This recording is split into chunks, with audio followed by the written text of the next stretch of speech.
Hey, welcome back, guys, to a new episode of Queen's Comic Podcast. We are obviously being recorded in my den of comic stuff that's surrounding us and may kill us one day. So we're going to talk about in this episode, how do you set up stuff? How do you display your stuff? I'm Billy Bombs. I'm Ian. Mike. And welcome to the show. We're going to start off because Mike is telling us about how he needs to put together a shelf and everything in his house to display his book. The shelving I have set up, I got the nice 3 IKEA bookcases I made look like one bookcase. My issue is framing all those single issues. Because once you spend a bunch of money on a comic, you don't want it just sitting in a box. I feel like a squirrel hoarding fucking paper. Well, what have you tried so far? I have the BCW, the snap-in frames, and they are gorgeous. They work. They're perfect. My issue, for me personally, is I have molding. So is it like this real quick? Is it this black old one? No, it's an updated version. Oh, this is it's like a snap-on one. You just... the ones I'm holding used to be $5. I don't know how much the BCW ones are. I think like 8 or 9. That's a great price not for super expensive. Yeah, and they're decent plastic, so you could put. I had them in my basement, but now I have molding. Fits perfectly. So getting a screw there has to be pinpoint perfect, or it's done, and I can't do anything. This is the problem with being like a hardcore collector and having everything on display. It's like having the right edition of a comic book or right edition of a trade paperback. You got to nail that screw correctly, or it's going to be off, and you're like, yeah, I can tell it's 1 centimeter off. Yep. My issue is I don't know how to display nicely the CGC books. Mm-hmm. That one I can help you a little bit because everybody's been using you can look at me dumb. The same way we do convention shows where we buy what they call like the iron racks that you put in your closet. Yes. If you put them sideways, they can hold up a CGC book perfectly, and that's how we've been putting them up. And you just put a string across the front. A lot of guys, what they'll do is get that and then a thin plastic that they'll glue on before you put the CGC, obviously, on the bottom, so it just tilts. And you always put it on a nice little angle, it'll never fall down. You can get, at the dollar store, little easels about 7 inches tall. Oh, I for love $1 those. a piece. They're wood, and they will hold a slab.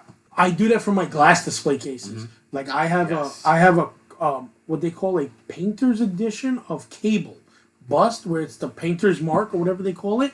He's got super silver arms. It's gorgeous. He's not up yet. I'll show it to you because at the next apartment when we really do, I put up there and I put his first appearance in front of it, and then it's a gorgeous display. And I was trying to get the domino one of that, and it came and she's on top of a set of dominoes, but somebody beat me to it at the comic shop. See, my issue with the easel for me is I have cats. Okay. Oh, true. So everything, I need to go higher with It's a everything I non-starter display. Of course. Like Animals figures love it. all the figures are high enough where nothing can touch them because. And I actually did buy. I have a bunch of museum wax that I hold everything down with, even the picture frames, Nice. just in case the cat decides to smack something. It's wax onto the wall at least a little bit to give me a little bit of. A little bit of time. Yeah, that's Yeah. a good idea. How do you display anything? I'm a squirrel hoarding paper. Yeah, everything's in a long box. I don't have space. My wall space is taken up with movie posters. Yeah, but you have a good collection of movie posters. You have a lot of one sheets, or is a lot of one sheets and a couple of British quads as well. But real quick, if you see on one of our Instagrams, I have an Evil Dead poster from England. Did you see that? Yep. Gorgeous. I got a quick story to tell you guys about that. Maybe you'll laugh. We have a thing we call selling burritos to drunks. It's like if a guy shows up with something that everybody wants, but a huge quantity of it, and one of them is Evil Dead, and we're like, the guy shows up at one of our flea markets and goes, "Listen, I used to work at a movie place. Can I just sell them?" This guy named David. I said, "How many guys?" He's like, "I don't know. I got a bucket full of them." Oh, okay. And he starts putting them out, and dudes were running.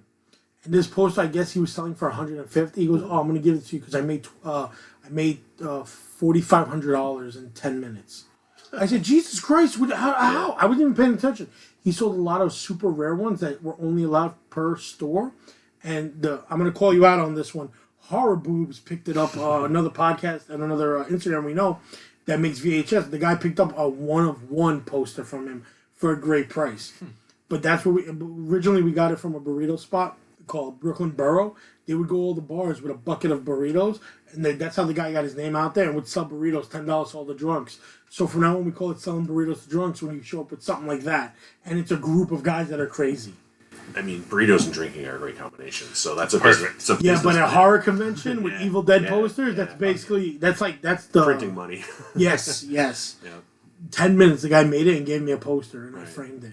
I mean, I've got a bookshelf with trades and hardcovers on it, and other books as well. But everything else is pretty much all in long boxes. And to make matters worse, the long boxes, most of them are in a closet. Yeah. So But they're what not else easy do you to get do? to. So if I want to get to my long boxes, I've got to pull out 10 other long boxes. Yeah. And sometimes I forget what's in them. So, funny story, a couple of months ago, maybe a year ago, I'm like, there's a long box in the back of my closet that I haven't touched in I don't know how long. It's taped shut, which means I shipped it across the border when I moved in 2001. So it's been sitting there for 21 years. What's in it? Those are fun boxes to find. Yeah. Crow number 1. Oh, nice. Awesome. Sitting there without a bag and a board. Oh. And Akira number 1. Oh. Yeah, there was some stuff in there. And I was like, okay, I need to do my due diligence and go through this and figure out like what I want to keep, what can I get rid of, how can I make more space. Yeah, what do I need to send to CGC? Unfortunately, the Crow is lower grade, so it's not going anywhere. First print? Second. Very nice. But I still didn't know I had it. But it's such a sweet find. Oh, yeah, I'm not complaining. I bought it as a kid. I knew I had it at one point, but I didn't think it made the move. Because I purged... I used to have almost 100 long boxes. A huge collection. And a lot of it was garbage stuff, but I just bought in bulk, and I'd buy stuff out of quarter bins all the time back in the 80s and 90s, and I never got rid of anything. So I had a ton of stuff. And I purged it down to 8. And that's what I took with me when I moved. So that's obviously a huge drop, and I couldn't remember what I kept, what I didn't keep. And, I've got everything cataloged on my phone now, but I didn't at the time. God bless CLZ. CLZ was the greatest purchase I think I ever made. I got lucky and did it before they went to subscription service, so I got grandfathered in. What's the largest amount of long boxes you own? I have 8 long boxes right now. I mean, ever. The highest number. Now? Right. Really? Because you know so many comics. I figured you had a huge run. You asked long boxes. Oh, my God. Oh, short boxes. Short box is a whole other story. Oh, fair enough. Because what I started doing with the short boxes is they're more expensive, and I use the BCW plastic bins. Gotcha. And I have a lot of those. Fair enough. For me, it was 22 long boxes. There's a photo of me from 2003 sitting on it. And it's so stacked high. Yeah. And it's just me, like, with my feet dangling because I'm so short. And it's like my favorite photo for years. I love long boxes, but your spine. No, yeah. Oh, yeah. I stick to short boxes, and I stick to trades, but even I hoard this, you know what I mean? And it's alphabetical. This is insane. Before CLZ, how did people catalog their books? Notebook. Yeah. Notebook? Yep, notebook and pen. But what if you don't know what it looks like, the book you're looking for? Too bad. Yeah, you're out of luck. No, there was something back in the day, and I actually have it. This is something every comic book collector needs, and it's such a random thing. And it's about to make a big thud. The Photojournal Guide to Comic Books. That is from 1970 what? This one is, oh my God, there's a funny part to this. This one, there's a Marvel one that's just Marvel. This one's a definite. If you sit reading it, you're gonna get hemorrhoids. This one is 2 volumes. This one's K through Z, and I think it ends at a certain time. But here's the thing: it's the photo of every single cover ever. Like, and some of the most I just opened up to the most racist books in the history of mankind. I really did. Red Rider, Redskins, Red Warrior, Regular Fellas. Red Rider was a white guy. He was a cowboy, right? Yeah, these are all. But this is every single Golden book. Age stuff. Robin, Hunter, Time Master. Yeah, believe it or not, the comic book series. Oh, Ripley's, yeah. Yeah, Roly Poly, Rocket Kelly. But here, there's a part that's in here, like every sensational comic ever. Cool. Yeah.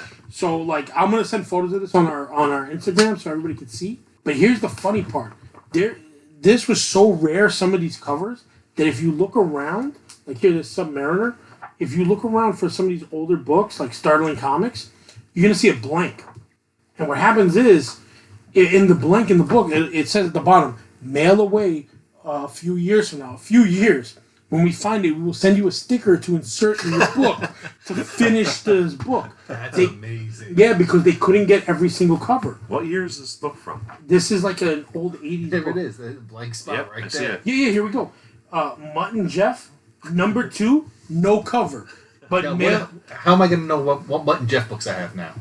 Bingo. And in between your Mutiny and your My Diary. Man, Mutt and Jeff went for a while. 32 issues. Here, I think somebody sent me a letter. Oh, yeah, thank you. I bought this, but all of these trademarks are from 40s, 37. Well, that's for the art that they're reproducing. Look at the indicia. Probably whatever the latest date 1990. Okay. This is from Gerber So Publishing. it's newer than I would have thought. Yeah. But they still couldn't get all the covers. So I thought this was the coolest damn thing I could ever own as a comic book collector. I have to know what they all look like. But the problem is, do they still take mail orders?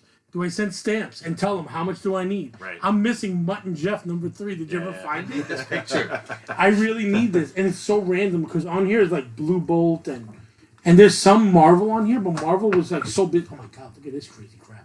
Lawbreakers, suspense stories, Laurel and Hardy, 50s Lash crime, LaRue. Code crime stuff. Yeah, dude, I could just let me just close my eyes and just turn the page and see where I land on.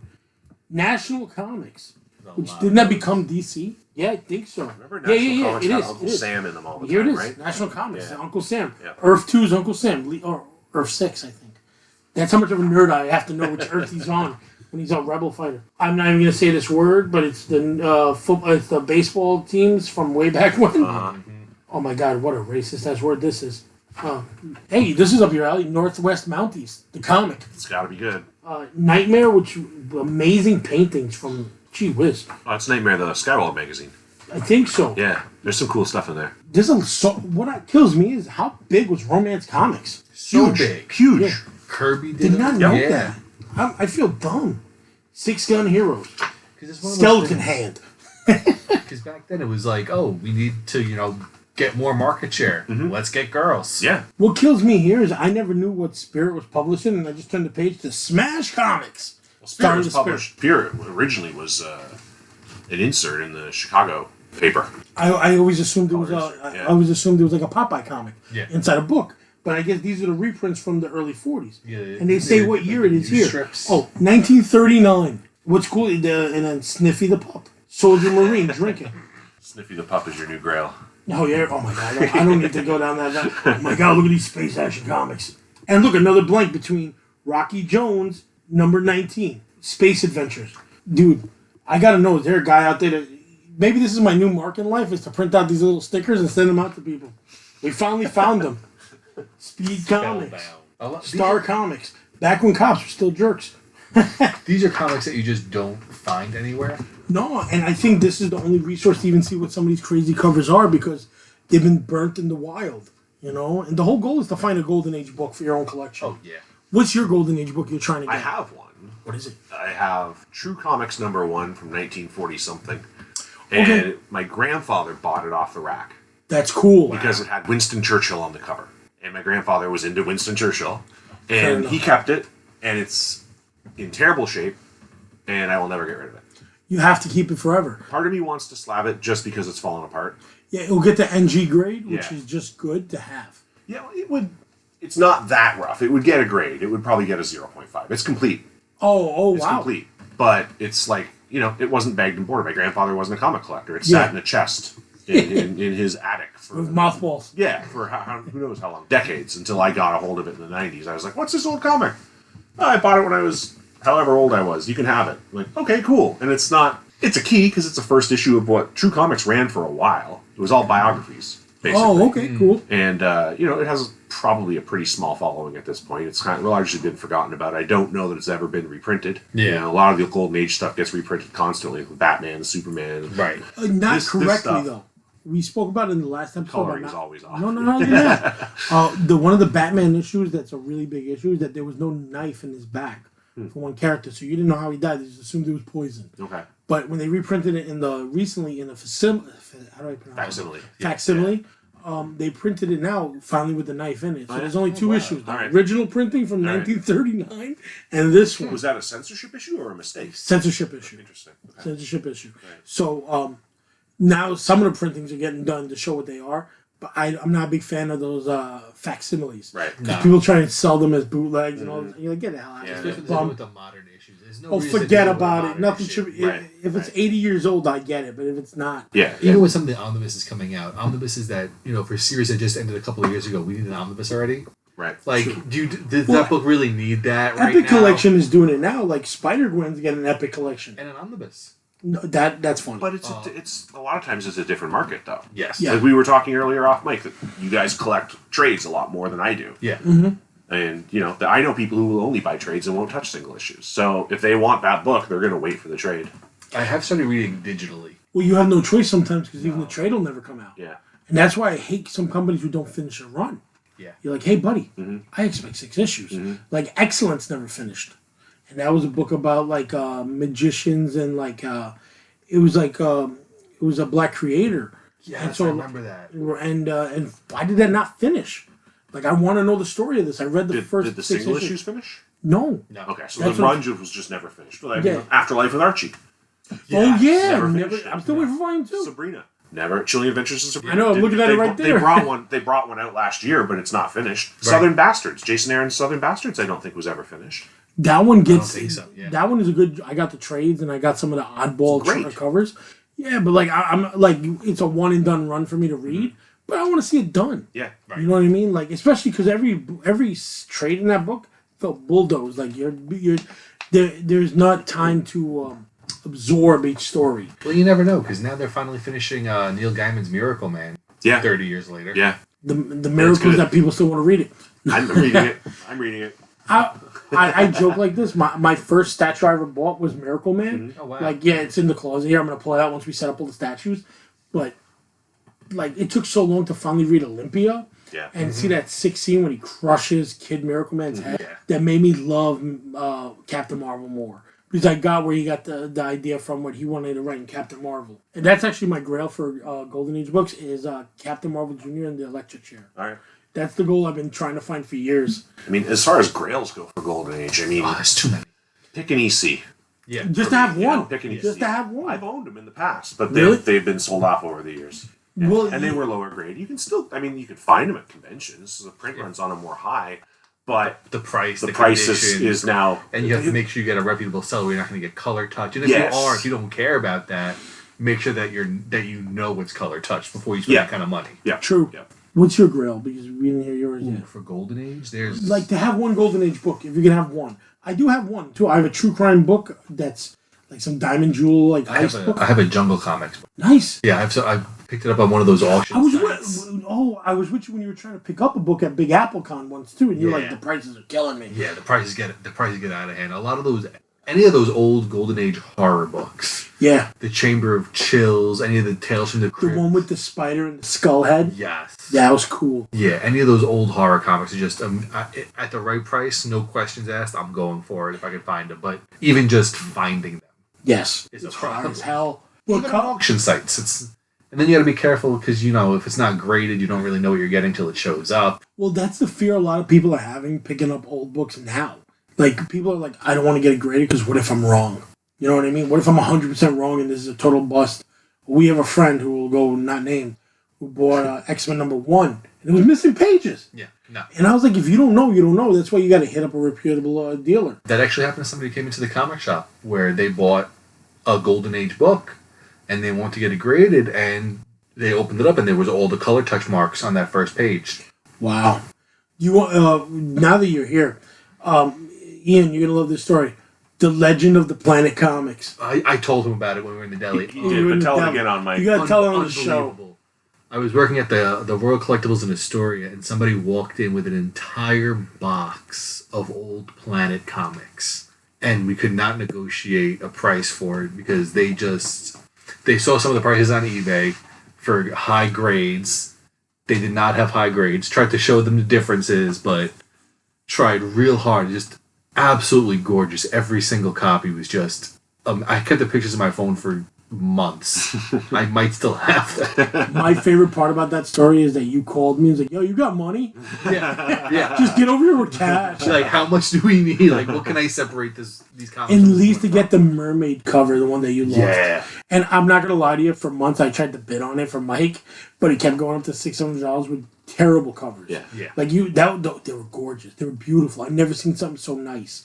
And like it'll be in this book. We can look at it. And Yeah, be it's upset probably in about. there. Yeah, but like, dude, like what should be some of the missing ones? We could have helped this book out now. But they do I don't know what they call them, but they do like almost like facsimile like reprints of some of those old, like the Lady Phantom ones. You know, Planet Comics. I got one over here in the room somewhere. A bunch of reprints, and they're like cheap.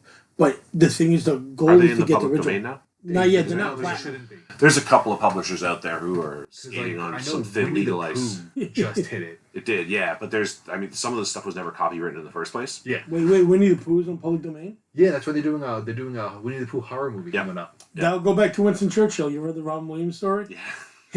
that Winston Churchill used to get so smashed that the actor of Winnie the Pooh would come on there and he'd be like, "Oh, we'll fight them in the air with Tigger and Pooh." I love that. Another Golden Age pre-code Grail though would have to be the Chamber of Chills. Oh, yeah. With the Misfits. Yeah, the art from. Die, my darling. Oh, and I remember seeing that at a convention when I was a teenager. So we're going back 30 years at this point, and it was a couple $100 and not having the money, and now it's like through the stratosphere. That book. Have you ever seen a Platinum Age comic? No. I've seen it once. Back to the legend himself, Roger from Roger's Time Machine. It was like, "Yeah, you want to see a book from like 1890?" You know, no way.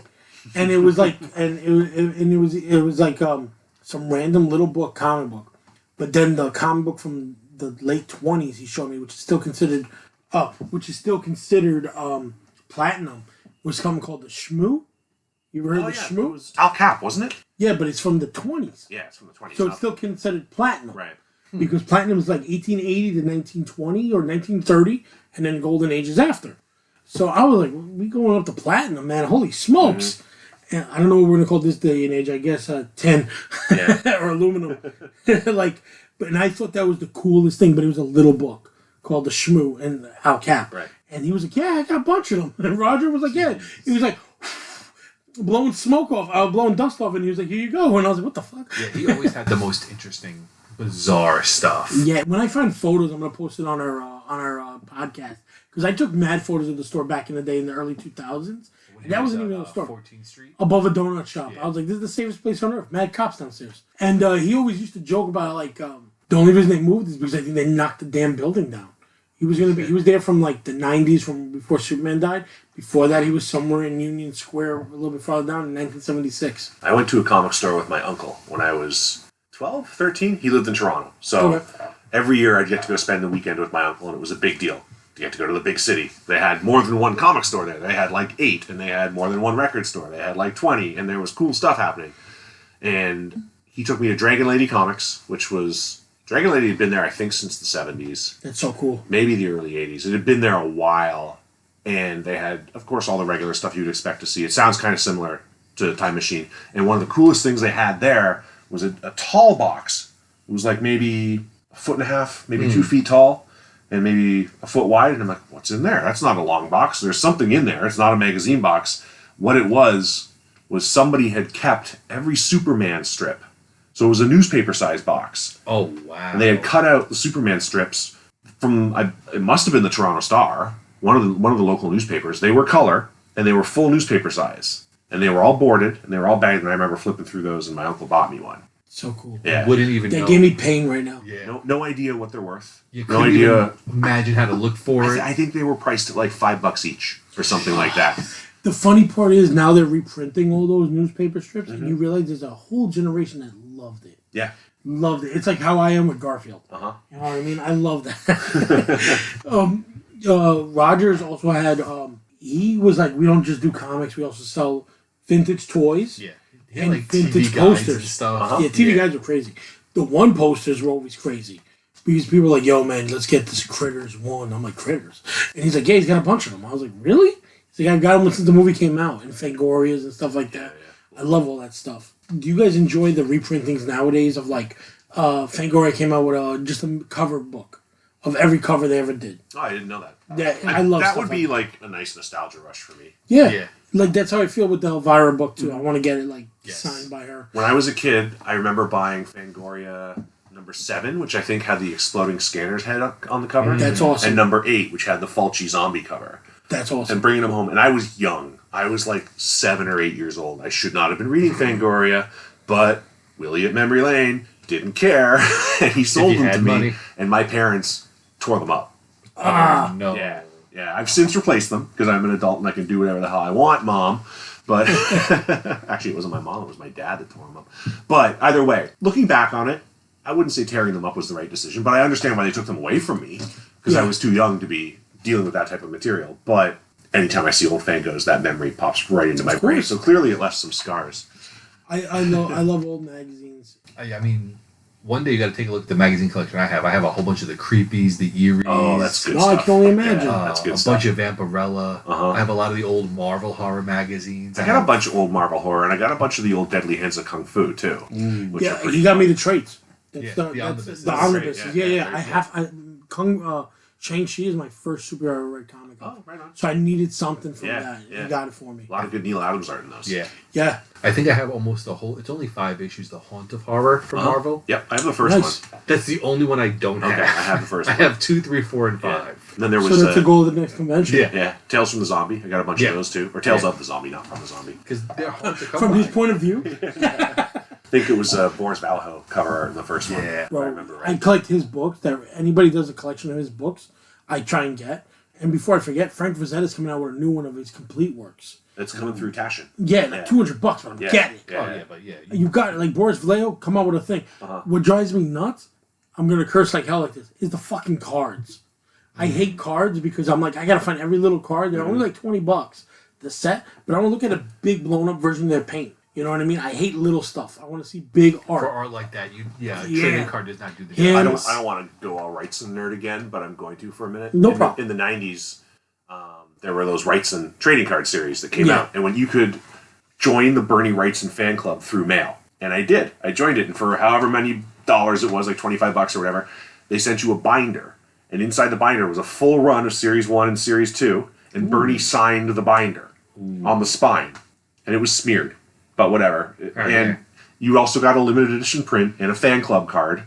And like you would get supposed to get newsletters like I think every quarter, but I only remember getting like 3 newsletters. Anyway, I saved all this stuff, and it was not in the box with the crow, but it was in a different magazine size box, and I pulled it out a while ago. I'm like, this is so cool. I forgot all about this. I'm flipping through it, and I'm like, what Billy just said. I want to see this art big.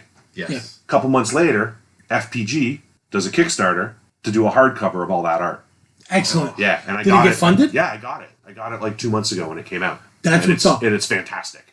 So because it did well, I think they're going to do a few other versions of it, like because Kaluta did a trading card run, Jeffrey Jones did a trading card run. There were probably a few other artists there too. They wouldn't have the rights for Put out the that books. stuff, but I just want to see it on my shelf. Like, you know, like I just want to Yeah. be able to look at well, it. the man. Kickstarter did well enough that they're going to try and do more. I think so.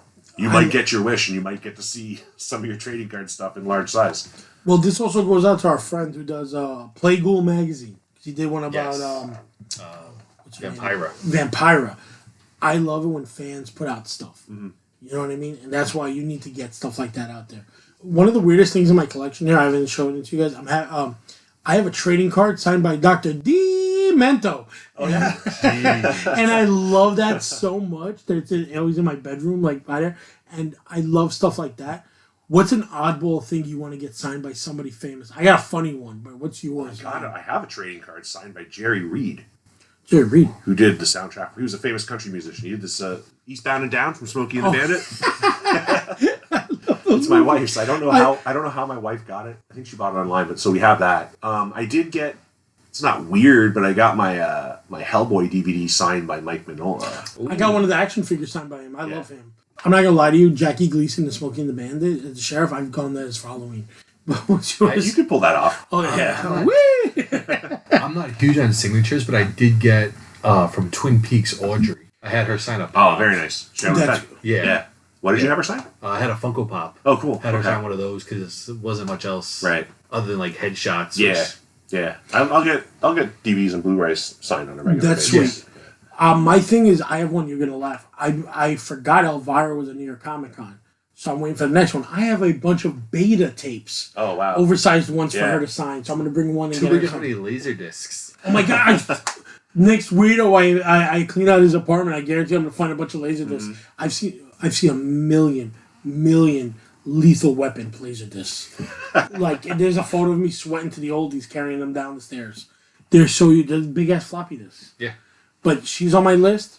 Is that one? But action figures, I ask every creator to sign them, and that's why I have a Mike Mignola too. And I always ask to Billy because when they say to somebody, like in your full name, like Billy Bombs, they do it huge. Yeah. Yeah. Because they're like, oh, you're gonna sell They it. know you actually care. Yeah, totally. I've also been to signings where if you're not personalizing it, they'll charge you because they assume you're going to flip it. But if you're personalizing it, they won't charge you. That's cool. I've had that That's happen fair. before. A Yeah. lot of wrestlers do that. Like I have Ric Flair's boot. Oh Like yeah. I have a signed boot from him, so I thought that was cool. But I like to, if I have an action figure, sign it to me because I want to keep it. When I die, it's somebody else's problem selling it. Yeah. I don't usually buy signed. I don't usually buy signed stuff, period, but I don't usually get stuff signed Me either. to flip. If I get it signed, it's Yes, the key. totally. Yeah. It's the key. Totally. I used to be an autograph hound in the 90s for comic book stuff, so I have quite a few signed books. I don't so much anymore. I don't know why. I think it's just because most of my favorites, a lot of them have passed away, unfortunately. You know, I can't get a Corbin signature anymore. Yeah. So, Jack Kirby signatures are hard to come by. Yeah, I'm they still are. fighting. They're I'm not still easy fighting to to get you a Kevin O'Neill signed book. yeah, I want to get a Crumb signature before. I mean, he's pushing 80 at this point and just lost his wife, so he's at that age where you start to have to worry about it. And I'd love to get a Crumb signature, but I mean, dude's in France. He's not going to be at New York Comic Con next year or anything like that. I have a weird Grail one that's really annoying me. I have a Harvey Picar signed comic. Oh, that's cool. Yeah, it's to Gem, my ex-girlfriend, because she went to go get it signed, and she was like, "Oh, it's a Jewish center, so I'm gonna go." Like, she's like, "Oh, this is my people. I'll go." And I started laughing. I was like, "Thanks." She was like, "I messed up, man. I really messed up." I was like, "Why?" He goes, he asked me in his low voice, and he was like, "Oh, what's your name?" And she was like, "Gem." And she said, "Oh, to Gem, Harvey." She's like, "No, it's for my idiot boyfriend." She's like, "Oh, he's gonna kill me." I was like, "I'm not mad. It was funny." Could have just added a apostrophe and 2 Gems idiot boyfriend. Yeah. Could have done that. She was like, "Yo," because she loved him. She thought he was the funniest dude from the movie, from American Splendor, the film on HBO. Yeah. And that made me laugh my ass off. It's somewhere here in a pile of books. Like, I try not to look at them like, I was digging through the dollar bin at Midtown. This was just a couple of months ago, and I found a copy of, was it Crazy Man, the Continuity Studios book? Oh, geez. Yeah, the glow-in-the-dark cover. Yeah. So it was number 4, which is, I guess, a key because it's the first glow-in-the-dark cover, but whatever. But I noticed some ink on the corner, and I pulled it out. It was signed by Neal Adams. Oh, wow. And this was like 2 or 3 months after he passed. So I'm like, I'm not leaving it there for $1. I'll take it because I never got anything signed by Adams before he passed. And that was something that I did want to get done. So did we mention in one episode about Neal Adams doing a signing and the weird stuff I got signed by him? no, I don't think so. So I don't forget. Today is also a day of signings because Ian gave me a Frank Miller signed book of Pandora #1. I've been dying to meet Frank Miller, but I'm not waiting 8 hours on the line in the rain. But you were like, "Oh, I got it," and I was like, "Oh, sweet!" And it's from him and Emma Kubert. So thank you so much for that one. I will say that the best part about Pandora, not to slight Frank, but is Emma Kubert's art. Yeah, She's good. I was not familiar with her before this. Her art she's got a really nice style. I like it. I didn't love the story at all. I can only imagine he's not. He's definitely not up to par lately. I liked Ronin too. Really? Yeah, I liked Ronin too. But Pandora is just, I don't know. It's like a all ages fantasy title, which to me isn't what I go to Frank Miller for. No. I'm going to pick up the second issue. I don't think just those to see words where fit. it goes. No, yeah. I'm going to pick up the second issue just to see where it goes, but the first one didn't blow me away. But read it. I'm curious what you think. I'm going to flip through it. Yeah. I'm going to read it. And I also got a Scott Snyder 50-cent comic signed. Really? Today? Yeah, it was in that pile. I told you a new box came. I was like, "Oh, let me look through it." And I got to get a WCW book. Dom didn't want to give it up. I was like, "I'll get you later for it." Because I told him, give it to the wrestling guy that helps us book shows. He collects all the WCW books. Neal Adams. All right, this is a really stupid story. Neal Adams, I love arguing with Neal Adams. I find great joy in it. When he did a signing at Royal, and a dude ran in and was like, "Oh, let me get something signed by Neal Adams." So he bought a statue. This is the guy legitimately in front of me. I'm there with my friend Joe. We get a signing thing. Neal Adams is telling this boat story. He's telling all about water and boats. And I'm like, "Yo, man, the more he talks about this water, I got to pee." So we get up to him. I was like, "Yo, Neal, I got to go." You talked about. He's like, "You don't want to stay and talk?" I was like, "Nah, dude, man, I got to pee." He's like, "All right, go." So he signed my stuff and I went. He signed a book for me years ago that I have in my frame is the when Speedy is shooting up. Yeah. And that was years ago. He goes to me, "Oh, this book is an off-color one. This is a rare printing of it. It was worth a fortune. It's worth more if I didn't sign it." I was like, "Oh, gee, thanks. You couldn't tell me before you put your damn pen to ink." And ever since then, that's where the argument starts. But the guy in front of me with the statue was a statue of Man Bat from the Black and White collection. Ooh. I really wanted that statue. And I was like, "Oh, God damn it, I missed out on it." And then a week later, it was back on the shelf. I said, "What happened?" "Oh, he tried to sell it back to me after you got it signed by Neal Adams." And I told the guy it's worth less after you opened it. Jeez. So I got it for like $80. So I got it for what it's worth, plus a signature of Neal Adams at the bottom. Not bad. Did you ever get the story from John the Mailman? His Neal Adams sketch he did? Oh, nice. I didn't know you got a sketch. He got a sketch from Neal Adams on the front, and on the back he said, "Can you do another sketch of yourself?" Yes, he told me So something he's got about a that. Neal Adams sketch, which That's is awesome. wholly unique and interesting. The weirdest sketch I'm waiting to get is Jerry the King Lawler, the wrestler, does comic art. His dream was to be the next Neal Adams. He's a Oh, fantastic Superman artist. Neal Adams, Jerry the King is amazing. He did the comic art for Mick Foley's book called Something Santa Claus. And he was like, "Yo, bring it in. I'll do a sketch on the inside for you." I was like, "Really?" He was like, "Yeah." I was like, "Oh, shit, I'll be back." I haven't had a chance to yet. You mentioned Man-Bat. A little bit of interesting trivia about Man-Bat. I think it's interesting. I don't know. Maybe everybody knows this. What's the one and only time that Steve Ditko ever drew Batman was in Man-Bat #1. No shit. It's the only that I know of that I've been able to ever find. That's the only time. What year was Ditko that? ever drew Batman 70 something. That's awesome. Steve Ditko was like such a nerd. 75. So it's as old as I am. He's such a nerdy type character that I can only. Yes. What's his name? Ned Lundstrom was the name of the character from who becomes Man-Bat. Yeah. Yeah, it's Ned something. Yeah, what? It's definitely Longstrom. Yeah, talk about deep dive on that shit, huh? I know because I love the character. I picked up that first appearance. Yeah, oh, you're lucky. I have no. I might have his first appearance somewhere. I might have Detective Comics. I think it's 300 or 400. 401. Yeah, all the Adams Batman is out of my price range now. I got a Just bunch for you if you exploded. want some. I have too many. I have too many of everything. Yeah, I'd be happy I'll to hook take you this up. off your hand. Yeah. I have do enough too. things. I do too. We were talking about that before we started recording. Yeah. I know when you're in the room of mysteries over here. I love comics and I love all that stuff. But the now in my age is the meeting of artists and characters and people is all that it's about. So now my goals are so dumb. Some of them. Let me get a superhero comic drawn by this guy, or let me get my goal now is a Kyle Holtz autograph on anything, because his Man-Bat is my favorite thing in the world. I love Kyle Hotz. We said in the car on the way over here. I've been following his stuff since he was drawing for Northstar. I did not even know he was doing that far He did back. a vampire series called Cold Blooded. Cool. Yep, and you can find it in dollar bins. It's not. It had for an indie of that time, I think, a reasonably high print run. It's not super difficult to find, but like looking at it then, I'm like, this guy's got something.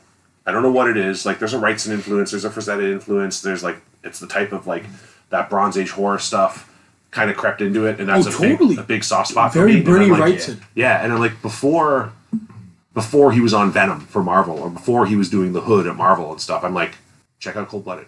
It's very cool because the style, like, yeah, he's better now than he was in the 90s, of course, because he's been drawing an extra 30 years, right? But even that early stuff, it's still really recognizable as his art. What about you, Mike? What's your oddball thing to get signed? Kevin Smith Bluntman comic? I do have some Clerks comics if I ever run into Kevin Smith. I bought it at a local flea market, signed Bluntman and Chronic toys. Oh, geez. So yeah, it's in the box. I'll show you later. I'll put it on the thing. I've love never been stupid big shit on like that. signatures. I get that, but I want to meet the guys and be like, "Yo, you influenced me." Oh, It's a yeah. good story. You know what I mean? It's all about the story more than like. I don't mean the comic story. Your story with them. Right, actually Then interacting with somebody. Like at my first convention I went to, I met Hickman, That's cool. and that was before. That was when he was still on Fantastic Four.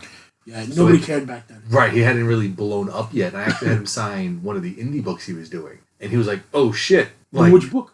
Red Wing. Is that like a Native American story? No, it was Martian pilots or something. Like it's real weird. You were close though, Billy. Yeah. No, it's because of East of West. You know what I mean? He does like it's really well. Yeah, he was really excited that somebody was reading his work that wasn't Marvel. That was his actual like work, and it was still His early. true love. Right, so wasn't before like he was this big comic book name. So it was nice to actually see the appreciation go both ways. It's interesting seeing like the career arc some of these guys take, where like they start off doing small press and indie stuff, they get hired by the big two, they do that for 5 or 10 years, their name gets out there, and they're like, I'm done, and they go to Image, or they self-publish, or they go to Dark Horse, and they just get away from it because or they start want. doing TVs and movies and stuff. Yeah.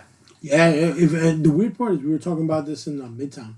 So many people are just trying to get their IP sold, and you're just waiting forever, and it's like never going to come out. Yeah. This ain't coming out. There are some comic publishers that feel more like research and development for movies than they feel like comic publishers. They do. That idea is definitely a research and development company. Where they feel like, oh, this is they're making comics to see like, is anyone going to buy this for a TV show? Like, how much sales can we get? What kind of hype can we get?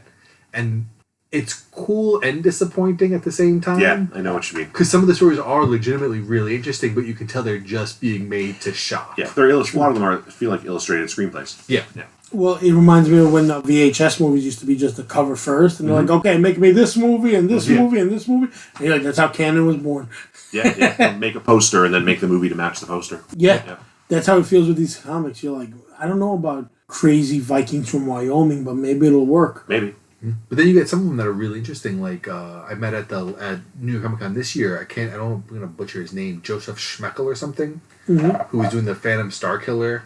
Oh yeah, It's cool. He does a lot of really fun books, and all his books have that trashy kind of like 80s horror vibe. But didn't it start off as an Fantastic. action figure? Yeah, Yeah, Star Killer was an action figure first. but he does a lot of. He did what was the book with the spiders? We Don't Kill Spiders. It was like a Viking detective story. Absolutely, See what I mean? That So shit random, crazy but premise, cool. but it's this Viking detective with like a Viking witch who like worships the spider gods, trying to solve a murder. What's the name of that company? Caravan Comics or something Caravan like that? Comics. Black put out- Caravan. Yeah. Black Caravan, yeah. And they have one called They were a Electric scouting House. print, I think. Yes. Yeah. I will buy almost anything they put out because it's at worst it's interesting. Yeah. Like you got me Electric House, I think it is, or Oh, Electric Black. Electric Black. And people are like, oh, this is a Netflix show. I'm like, really? Yeah. I'm like, already? They did Cherry Blackbird. Yes. Yeah. I have a Cherry bunch of Blackbird those was issues. fantastic. Cherry Blackbird I actually was picked twisted, up the trade yeah. from him. I got it signed by him at New York Comic Con. Oh, cool. Because I read the first issue, hooked, right? Like, yes, absolutely, fully in. He's Yep. just one of those weird, like, 80s metal horror punk dudes. Like, great. If you like his art, are you familiar with Alexis Ziritt? Oh my god, yes. Everything. Space Riders is the coolest book Oh, ever. that's the patch on my book bag. Oh, is it? Still waiting Yeah, for yeah. I have a. Volume 3 hasn't come out yet. Yeah, not yet. Which is a rage because the series, Volume 3, the single issues came out. Yeah. I'm still waiting for the trade. So I picked up the singles, but I got into that because I'm flipping through a dollar bin in the basement in Midtown, and I'm like, oh, this looks like Matt Allison's cover art, and Matt Allison's a good friend of mine, and I'm like, pickup can't go, by the way. Is this Matt's? Pull it out, look it up, put my glasses on, make sure I can read it. Yeah, Matt did this cover art. Okay, cool, I'll pick it up. No idea what's inside. I'd never heard of Space Riders before. I got home and I was amazing. like, this is the best, like, 70s van art, Yes. blacklight poster art come to life. I picked up the other book he did, Tarantula. I don't read even have Tarantula. that. I picked it up in Book Off in Manhattan. I'm like, oh, great. Another Alexis Ziritt book. I'm picking it up, got home, opened it up. Huge sketch on the inside cover. Absolutely fantastic. That's awesome. He did. I bought a book from him. He's like, hold on, and because I break balls at Comic Cons. If I'm talking to you, we're talking about bullshit. And I was like, yo, man, all the hipsters love you. And he started laughing so controlling. So I bought his NYCC 2019 book or 2018. He said, hold on. He did a sketch inside. He's like, here you go. For That's like cool. whatever. I was like, He cool. seems like he's a great dude, and his art is kind of like if Jack Kirby only listened to Black Sabbath. Yeah. Totally. That's funny. The funny part with him also is I got one more guy. You guys got me reminded. He sold artwork to our friend's store called Vinyl Fantasy, and he was like, "Do whatever the fuck you want with the artwork after I sell it to you." They made T-shirts. They're supposed to make sneakers out of it. Great record shop. Yeah, great record shop. I had a shirt. Where I was is like, it? "You got it right." Where It's is on Knickerbocker and Troutman Okay, in never been Bushwick. We'll go there together one Yeah, day. We'll go yeah. all of us. Mike has the shirt now because I Yes. definitely was like, I'm not gonna wear this, but I know you were like, yo, I need that. Yeah, Yo, I love his work. because it was Is he local? Who? He's from Miami. I think But- he just moved to New Mexico or Arizona or something. Probably Somewhere the dry. cost of living is so much better Yeah, everywhere yeah, else. Yeah. A friend of ours who does comics went to art school with them. That's how we even knew about these guys. And then Okay. I was like, let me check it out. The oldest guy I collect of, and everybody now he's famous, is Punk Backdurf. And it took me years to get a signature from him. You know who Punk Backdurf is? Never heard of him. You ever saw that movie My Friend Dahmer? Yeah. Yeah. Oh, That- yes. Yep. All right. Okay. Yep. So Mike is right next to it. Mike, I went to Kent State, the big book, right in front of you. Here's the thing about this one. It drives me nuts because I've been wanting a sketch from him so bad and to meet him. Like, oh, he's signing his new book. I already bought this goddamn book. All right. So it's It's Kent State by Durf Backdorf. Durf Back. You no, said Punk Backdorf. Sorry. No, because I'm looking at his book, Punk Rock Trailer Park. Okay. But he was like, yeah. He goes, if you buy the book, I'll give you a sketch. And I was like, really? And he gave me a sketch right on the inside. Nice. That's amazing. Yeah. You guys And know Sabertooth Swordsman at all? No, who's Aaron, that? Aaron Conley. No, I don't know. So it came out through Dark Horse, and it was the same deal. Like he was like had the hardcovers for sale at I think it was NYCC, and we knew some people. And it was to go back to Matt Allison again. Matt knew I was going to the show. He said, "Go if you see Aaron, tell him I said hi." So I did, and he's like, "Oh, we started talking about how we know him and how he's a great guy and whatnot." And he's like, "Oh yeah, no, here you go." Did a fantastic like full head portrait inside the hardcover for me. Well, here, so we can come full circle on the earlier things of collecting stuff and how you saw them. Right. How do you collect artwork for yourselves? Do you guys buy books? Because me personally, I like to have a sketchbook and have everybody draw a sketch in it. I want to. That's my plan when I start going back to conventions more is because most of the books I still want are really expensive. Yeah. And I need to save up and. Yeah. But I'd rather go get, find someone like Alexis Ziritt and get a sketch. Yeah. And find these amazing artists that aren't super huge yet that I absolutely adore and get some artwork and frame that and put that up instead. Yeah. My last one for my sketchbook, because some guys don't want to do the sketchbook. They're like, oh, just come back later. Eduardo Riso was like, I do, like, I think he speaks Portuguese. And like, I was like, no problem. His buddy was helping him. He's going to have to give it to you tomorrow. He's going to give you a sketch. I got one of Brother Lono from Hotz, and I was so happy because I'm such a huge fan of Eduardo Riso's work. But he had to give it to me on paper, so now I have a thing, like a binder with just pictures in it, and everybody keeps making fun of it. Oh, they're like, oh, he did a sketch of you. Because I look like Lono, slick back hair and a cigar, and I was like, I don't look like, oh my god, I look like that. There was a convention I went to in Toronto, this was back in the 90s, and there was a small press book called Dress for Success. It was just kind of a weird, like, indie alt book, slice of life kind of stuff, and with a humorous angle. And they were basically like zines, like photocopied ash can type stuff. And they had a thing going on where if you bought their ash can for $2, they would draw you on the cover. And they had the cover set up with the two characters on either side, and they would draw you in the middle. Oh, that's fun. Yeah, and so I have that, me wearing a baseball hat with like really long hair and like a denim jacket, and so that I have that, and I put it in my collection. I'll never get rid of it because it's just too cool. But I put a sticker on the board on the bag on the outside to point out its significance as the first appearance of Ian in comics. So Nice. my wife came across that one day, and she's like, "What is this?" I have two. About 10 years ago, maybe there was a Godzilla comic that was coming out.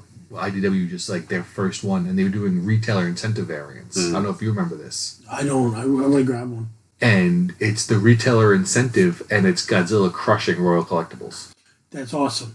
I have the Every one comic shop they did for like a whole bunch of different ones. I got Spider-Man 666 where they're attacking Royal Collectibles. Yeah. Yeah, I got you on that one. They do some store incentives where like all they do is just swap out the name. Yeah, it's yeah, still yeah. fun. Because I know there was like a Midtown Bob's Burgers. Well, actually, that one had original art. It was a Midtown Judge Dredd, where he's kicking down the door, and the name on the door is like the Midtown logo. But I've seen that. I have like 3 different store incentives with 3 different logos on it. So I'm like, they just shopped it around. Oh, yeah. Yeah. I love stuff like that, but it's cool if you can get your local shop, and especially in lieu of what happened to Time Machine, to get one of a shop that you went to, and you're like, oh, I always have something. You're like, what's that? Later on, you're like, oh, it's my favorite shop. Yeah, that's why that Godzilla book I'll keep. Yeah, forever. Yeah. I've got old backing boards from Memory Lane Comics in Niagara Falls where I used to shop as a kid that like I should replace those boards, but I'm not going to. No. Yeah. Do they have the stamp? Yeah. Oh, yeah, a lot of I great. want to bring that back for the Queen's Comic Party. Those are When great. people come, I'm gonna make a stamp and just stamp it on That's the a back. great idea. Yeah, be like, oh, so you got it from the show. What else you guys have? Anything else that you want to tell people about collecting wise or displaying wise, so we can get it all in one I'm good gonna episode? go over 2 books I picked up this week. I'm gonna Go for it. skip the mainstream stuff because it's not as interesting. But I got 2 oddballs that I do want to Oh talk yeah, about. you told me So- about. I saw you photo. Yeah, so I picked up, got it online for $40. I need to know the story of this book. So it's the first Last Gasp publication. All right, and the story that I've heard behind it, it's Slow Death #1 because the people listening can't see what I'm holding, Aubrey. So it's Slow Death Funnies #1. First printing, the first Last Gasp, and it was done in 1970, I believe. And the story behind it is that they put together this comic.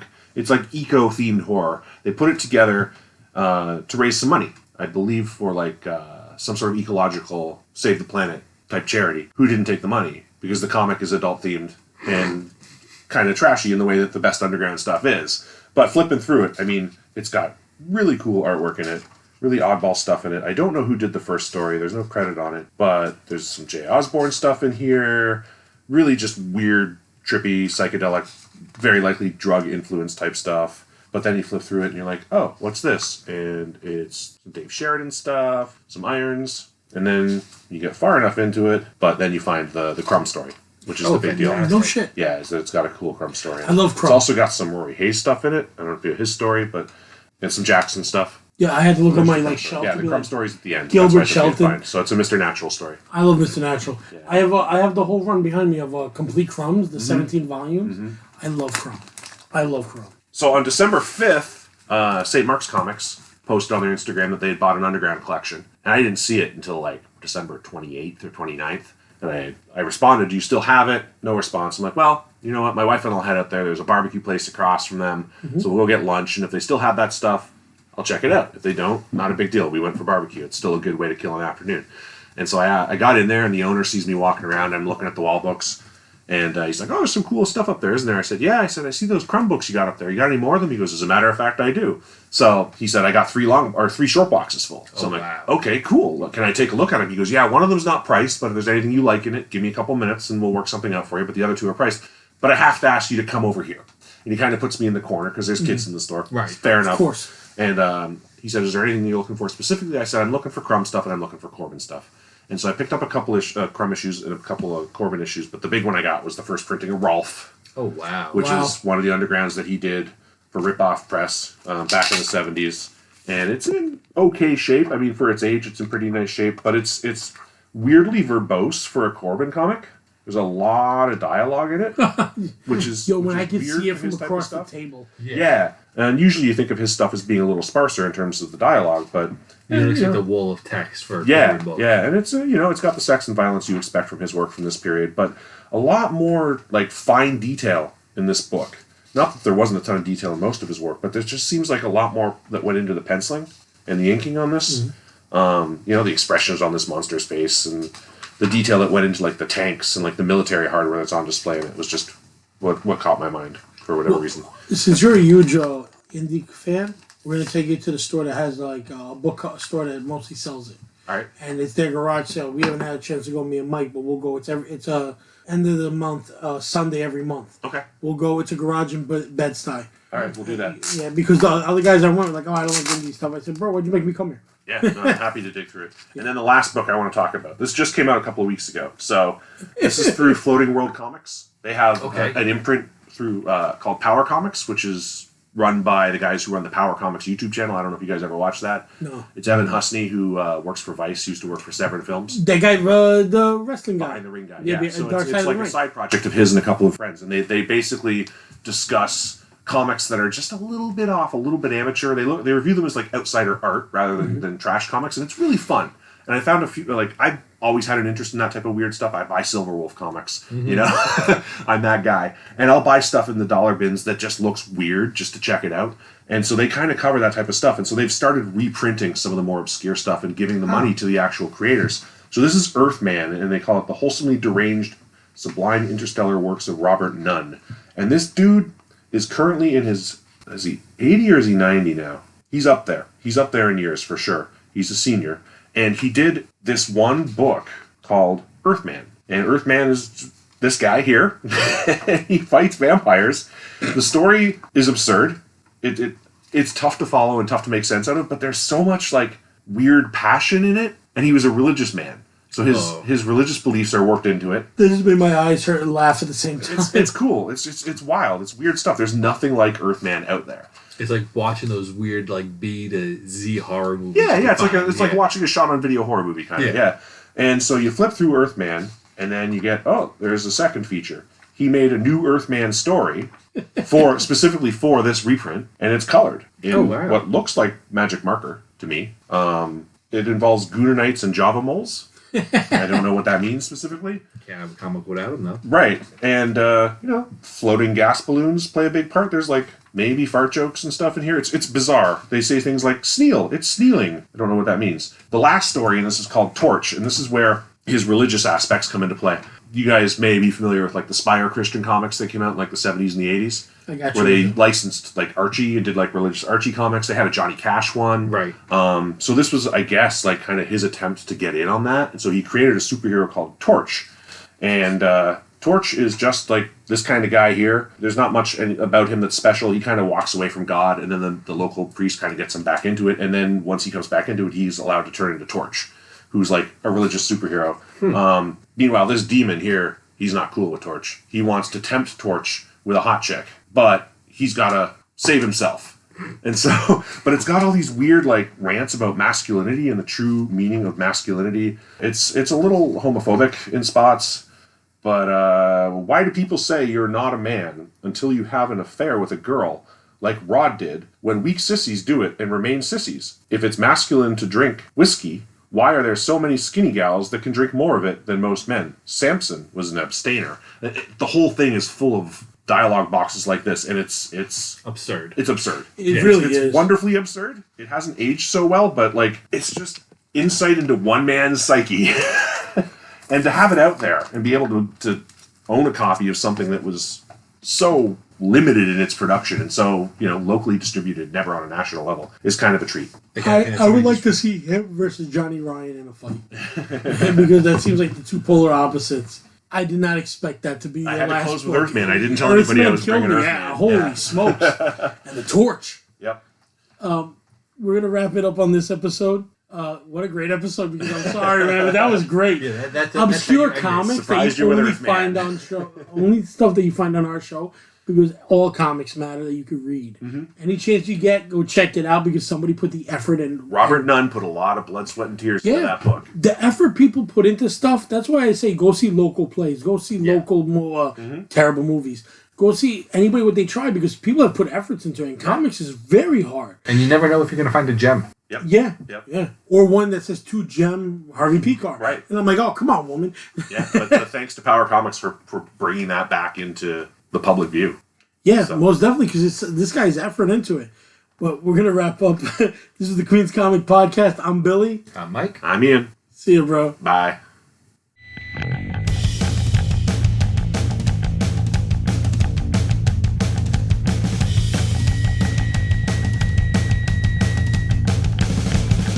Queen's Comic Podcast. Hey, hey. Queen's Comic Podcast. Hey, hey. Queen's Comic Podcast. Hey, hey. Queen's Comic Podcast. Hey, hey. Billy and Ian and sometimes Mike sit around talking about comics they like. Ian and Billy and even Mike sit around talking about comics they like. Queen's Comic Podcast. Hey, hey. Queen's Comic Podcast. Hey, hey. Queen's Comic Podcast. Hey, hey. Queen's Comic Podcast. Hey, hey.